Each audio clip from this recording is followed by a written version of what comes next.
પ્રાદેશિક સમાચારોની વાત કરીએ તો ગાંધીનગર ખાતે મુખ્યમંત્રી ભૂપેન્દ્ર પટેલની અધ્યક્ષતામાં કેબિનેટની બેઠક યોજાઈ હતી।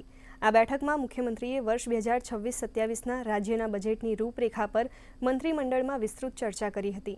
સાથે જ જૂનાગઢ ખાતે યોજાનારા મહાશિવરાત્રિના ભવનાથના મેળાની તૈયારીઓની પણ આજની બેઠકમાં સમીક્ષા થઈ હતી।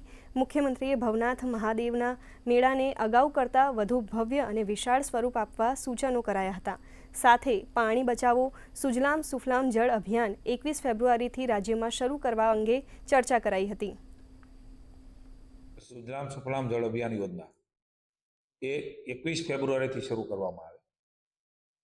તેનો ફાયદો એ થશે કે જે પ્રકારે ક્યારેક વાતાવરણના કારણે વહેલો વરસાદ ગયા વર્ષે ખૂબ વહેલો આવી ગયો તો એના કારણે આપણા તળાવો એ ઊંડા ઉતરી શક્યા નહોતા।